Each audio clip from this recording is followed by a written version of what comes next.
Okay, kakarga natin kung anong meron dito sa gamit natin. Sabi ko muna tong ano ko. Ang kailangan natin, ibaba muna natin yung ano.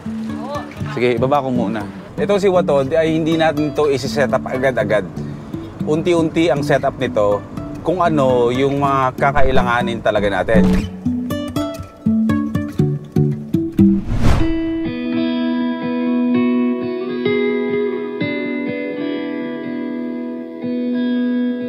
Bye-bye. I love you. O sige, diyan ka muna. Nay! Alis muna ako. Ha? I love you. Sige, asikusin na natin to. Kasi nga, malapit na tayong umalis. Hindi pa yung ano ha. Patayin ko na to. Diba? Marami pa tayong dapat asikasuhin. So sabi ko, ayokong maipit sa oras ba na nagmamadali na naman ako. Gusto ko bago umalis, kalmado na yung, at least may 2 days akong kalmado na wala akong inaasikasong pag-aasik. May mga hindi, yung tibong hindi ba ako naaaligaga. Ganda na setup ko, no? Aircon, let's go. Pupunta lang ako dun sa car wash ng aking kaibigan. Ay, nalilito ako dito. Yun lang. Hanggang ngayon, di ko ba... Bye-bye! I love you! Sige, bye-bye. Ganyan kami ng dalawa ng anak ka. Okay, let's go. Okay, una natin gagawin is nakaka-excite kasi wala na akong ibang atupagin ngayon kundi si Watod ang pagre-ready ko sa aking mga pag-alis. Pag-alis ba? Linisan muna natin. Sagad-sagaran na car wash para malinis na malinis kasi ilalagay ko na mamaya sa ending ng vlog na to after natin magpa-car wash ikakarga ko na yung mga kailanganin ko dito sa van na to. Papakita ko sa inyo kung paano magkakarga. Diba sabi ko kahit napakaliit na detalye dito sa sasakyan to gusto ko mapapanood niyo. Hanggang ngayon amazed pa rin ako sa sasakyan na to. Gabi-gabi tuloy-tuloy pa rin ang panonood ko sa YouTube, yung mga baliw na baliw sa mga minivan na ganito. Every wagon or every wagon. Parang wagon, mas okay. Every wagon, every wagon. Ayan. Ganito ako. Ito yung fitting ko dito sa loob ng van, di ba? Maliit, pero may space yung tuhod ko.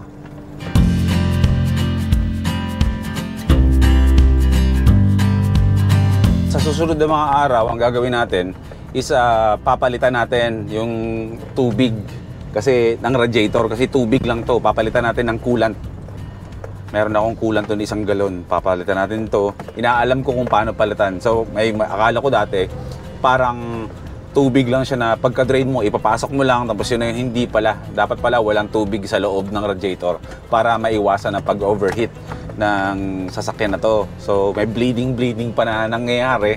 So, medyo mahirap para sa akin yon. So, siguro, paggawa natin sa iba, meron akong kaibigan sa Shell na mekaniko, yun ang hahawa kay Watod. Every time aalis ako, yun ang mag-check ng sasakyan natin bago tayo bumiyahe.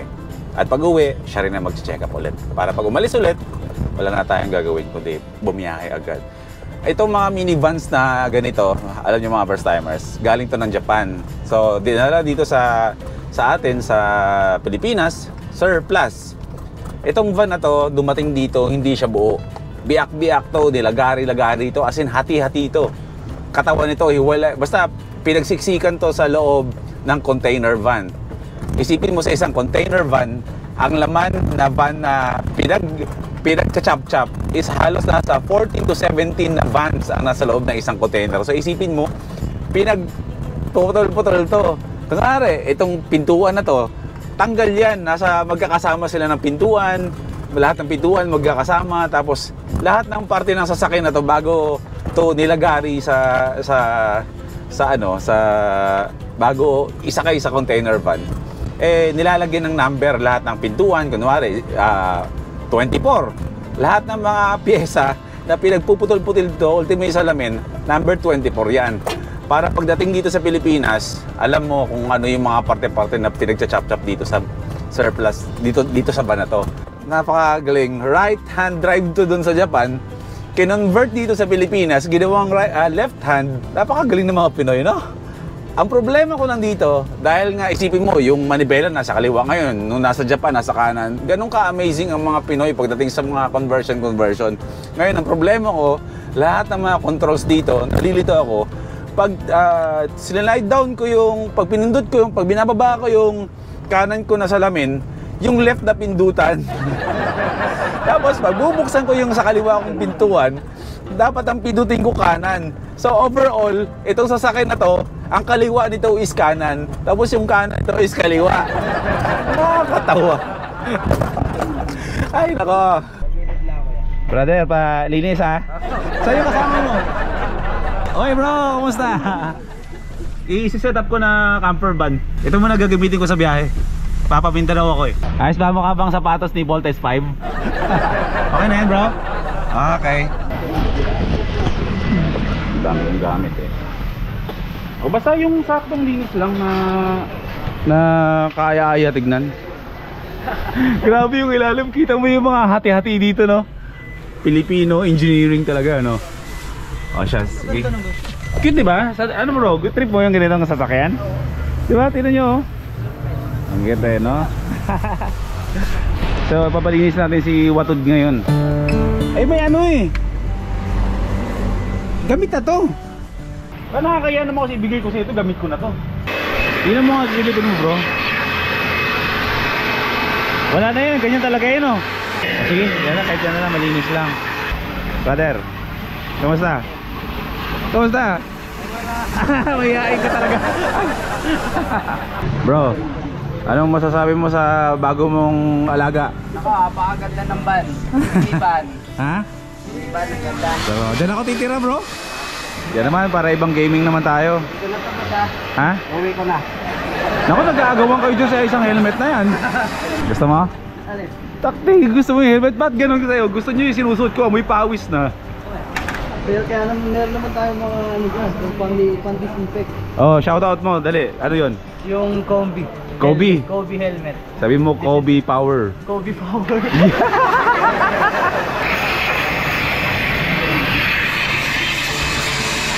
Buti hindi ka natatakot na hold up dyan sa motor mo. Oh bro, ginto bro. Ginto, Lodi. Ginto, Lodi. Lahat ginto. Ginto, lahat ginto. Eh di wala ka palang problema dito sir kapag bumabiyahe ka na, ubusan ka ng budget. Hinto mo lang sa mga sanglaan. Ganyan talaga yung gulong niyan. Hindi ako bumili niyan. Yung dating may-ari, o hindi ko alam kung nabili niya to, ganyan na talaga yan. Wala akong, nung pinasa sa akin tong sasakyan na to, ganyan na talaga yung forma niyan. So wala akong ginalaw o dinagdag dyan. Ang problema sa ganitong gulong, eh medyo matagtag kumpara sa mga normal na gulong talaga. Medyo low profile siya. Tayo naman eh, hindi naman tayo mamumundok, hindi naman tayo mag-off-road. So sa patagal lang naman ng gaming natin, kaya no problem. Kailangan lang mag-ingat kapag bumiyahe tayo. Baka mabasag pa, pero mukhang Japan naman siya. Not sure, pero mag-ingat na tayo sa mga lubak-lubak. Loko, trip na trip yung helmet ko. Uuwi na namin to boss. Amin na to. Teka lang, hindi ko... Sige na nga. Wait lang ha. Okay, maraming pinagdaanan tong Geely helmets ko ha. Alam mo kwento niya, alam mo kwento nito. Hindi pa. Hindi ka nanonood sa akin. Nakapag North Loop na to. Nakapag Manila to Mindanao. Nakapag Manila to Cebu. Gusto nang amoy pawis. Gusto nang may pinagdaanan yung helmet. Gagamitan na natin na Kobe na ano yan eh. Helmet din. Ayan. Ililinisan mo pa rin naman, di ba? Lalaban mo pa to, di ba? Oo, wag na balik. Basta yan na yan. May lalagyan na pa yan. May lalagyan. Ito pa lalagyan ano? Kaso Zebra. Pero okay na yan. Ah! Okay na. Oh, sa'yo na yan. Salamat Kobe. Salamat sabi. Shoutout Geely mo. Shoutout Geely helmet. Mga tropang si Conda Mano. Sir. Ano pangalan mo sir? Rex. Rex. Oh, okay na. Titirahin natin yan. O, tirahin mo na yan. Patesting ako. Kahit first touch lang ba? Pakailamero talaga eh, no? Para ako first ano, linis. Ako. Yeah.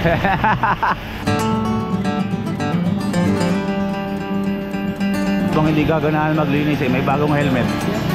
Oh.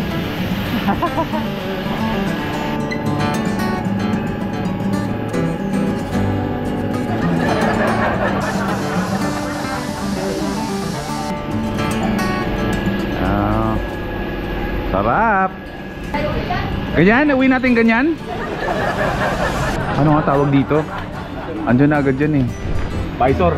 Ang dami mga sticker dyan na nakadikit na kung ano-ano lang. Kasi nga siguro nung inuwi dito sa Pilipinas yan, nung chinap-chap to, eh nilalagyan nila ng mga pangalan. So puro talaga sticker yan na may mga sulat. Gusto kong tanggalin lahat ng decals na yun eh. Tapos gawin ko lang siyang kulay blue lang ba talaga. Napakasimple lang. White shoes. Tapos kulay blue na puro blue. Tapos isang sticker lang dito sa likuran na Watod. May logo ako ng Watod eh. Ganun lang kasimple. Makikilala nyo lang yun talaga sa daan kapag nakita nyo ako. Kapag lagi kayong nanonood at updated kayo sa akin. Pag-isipan ko, gusto kong tanggalin. Gusto kong kulay blue lang talaga siya lahat-lahat para malinis.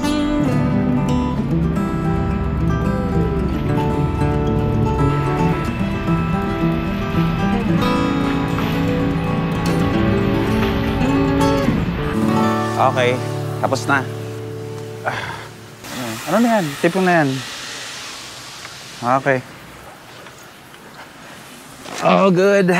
Smells fresh. Na may touch ng amoy na kulob. Special. Bro, thank you!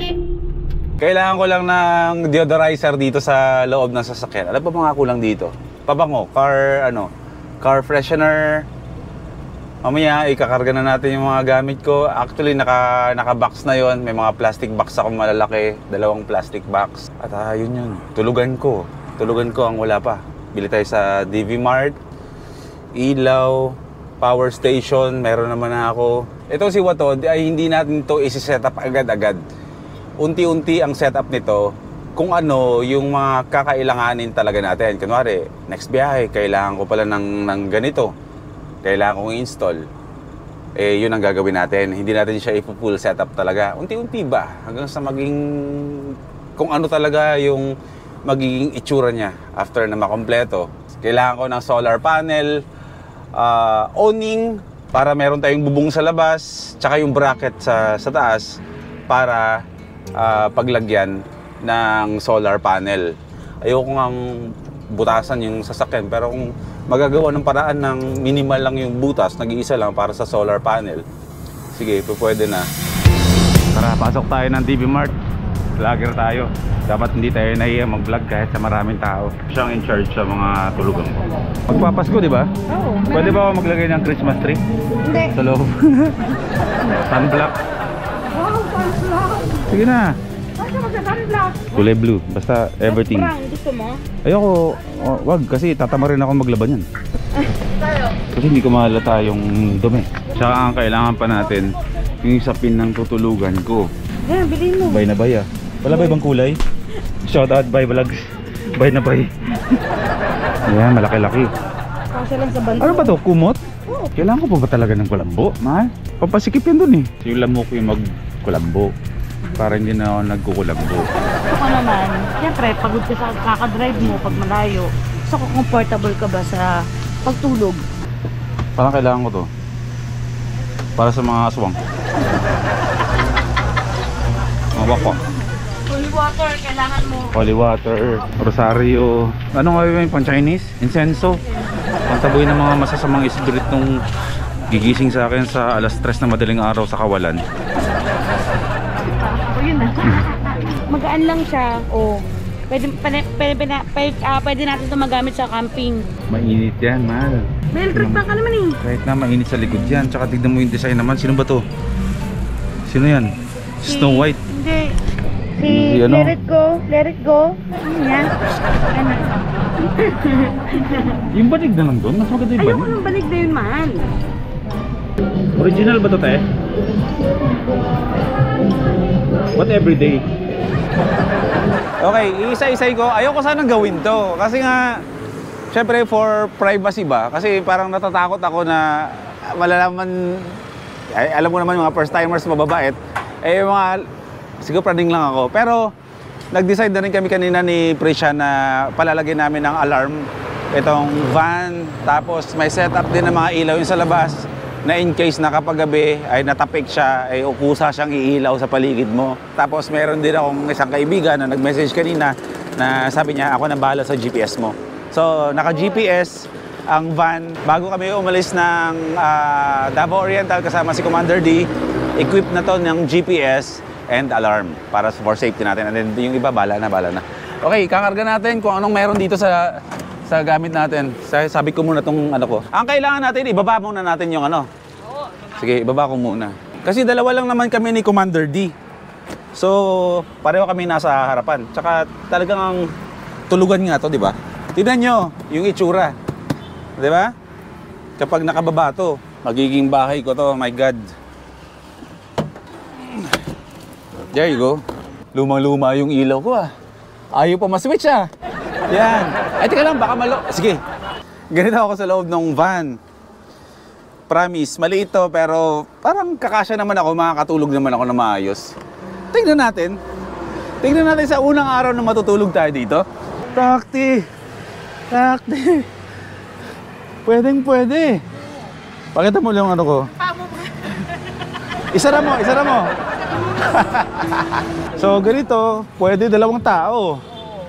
Andito yung mga gamit ko. Dry bag, 2 dry bag. Kasi, syempre, adventures tayo. Hindi natin masasabi kung kailan tayo tatawid ng ilog, tatawid ng dagat. Ito yung exciting part sa pag-aayos ng van. Simpleng van, wala tayong babaguhin tulad din sinabi ko kanina, unless in time, kakailanganin natin na maglagay na ng solar at kung ano man. Pero mamaya, sige, na-excite ako. Unahin natin to. Bumili kami dalawa ni Prisha ng 2 box. Ang laman nito, gadgets tapos hammock. Yung tent, hindi ko nadala. Pero may tent tayo, meron tayong hammock, camera bag para sa camera ko, another gadget, charger ng power storage natin, Bluetti, another gear, cameras, lahat yan, microphones, etc. Drone, headphones, wirings, at kung ano-ano pa. Tapos panali. No, parang ganyan. So itong box na to ay exclusive to para sa mga camera gears ko, vlogging gears. Pero kulang pa yan. Marami pa lang kakarga dyan. At least safe tayo na meron tayong GPS and alarm bago umalis. Kasi sa dami ng nagba-van life na nakikita ko sa YouTube kahit ibang bansa, ang priority talaga nila is hindi lang yung comfort ng van kung saan matutulugan, kundi yung safety talaga. Lalo na sa gabi at iniiwan mo yung van. So ito naman, may mga kaibigan naman tayo pagdating sa mga security na yan. So matutulungan tayo nila. So maaari, siguro dito ko to ilagay. Diyan. Sorry, medyo nangangapa pa tayo. First timer tayo, di ba? Boy first time nga Ito, pamalo sa magtatangka. Huwag niyong tatangkain kayong mga masasama dahil kahit bakal to, babalik ko to sa inyo. Ito yung mga mga cookwares. Panghugasan ng isda, panghugasan ng mga karne, gulay, basta may hugasan lang. Ihawan, sabitan kapag naglalaba, lagayan ng sabon. Siyempre ito yung mga spices ko. Ayan, nakalagay yan dito na may mga laman na yan. Rock salt, pepper, star, magic sarap, ayan, iodized salt, at kung ano-ano pa yan, mga spices kapag nagluluto tayo. Paminta. Meron tayo niyan.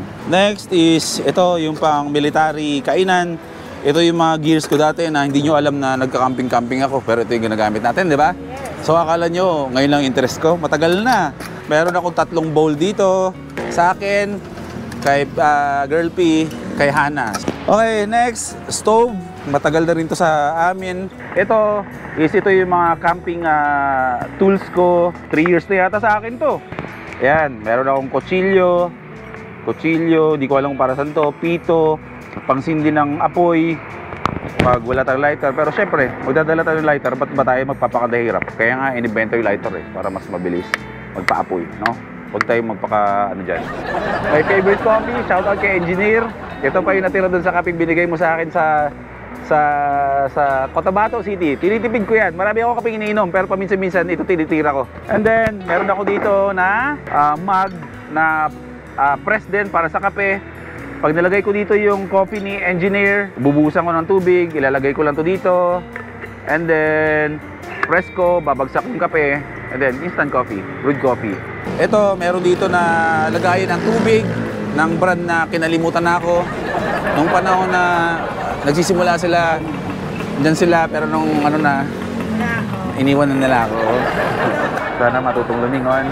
Mga kutsara, panandok, ayan, pangsando, pangluto, kutsara, pangipit sa mga iihawin. And then ito, para sa lutong ulam, bangus, kahit ano, lahat is made of stainless and metal. Tapos ito naman, yung cook set ko na alam nyo na itsura nito. Kawali, lutuan ng kanin, takore. Yan, set yan. Kutsilyo ko, na in-order ko pa galing Japan. Yan, hindi nyo nakikita to. Pero ang tagal na sa akin to. Sipin mo, lahat ng pinag-ipunan ko, ilang taon na, ngayon magagamit ko na. Sa sobrang tagal na katago, ayun o, kumupas na. Huwag kayong tatangkain na pasukin ng van ko. May nag-aabang sa inyo dito, kayong mga masasamang loob dyan. Ito, para sa rice ko, syempre, hindi ko muna nilagyan yung sa mga toyo, vinegars, suka na nga yung vinegars, at saka kung ano pa, patis, oil.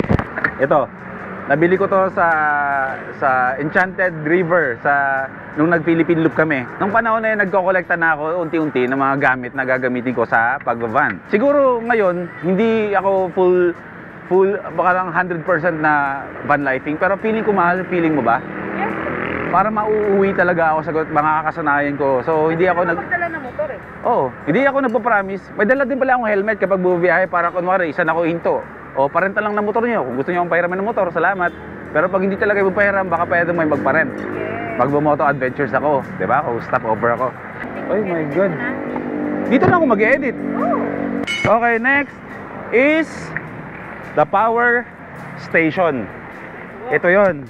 This is the power station, Bluetti, 2,400 watts. Kaya magpaandar ng mini ref, kaya magpaandar ng electric fan, ilaw ng ilang araw, ha?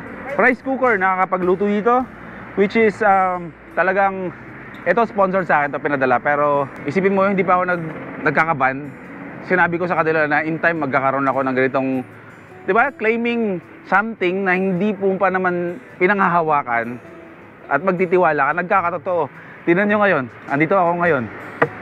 Tinanggap ko to, in-offer nila to, kahit hindi pa ako nagkakaroon ng van. Ayan, Bluetti, napakalakas niyan. So, ang kailangan ko lang dito, kaya sabi ko sa inyo kanina, hindi ko kailangan ng solar setup na, full solar setup.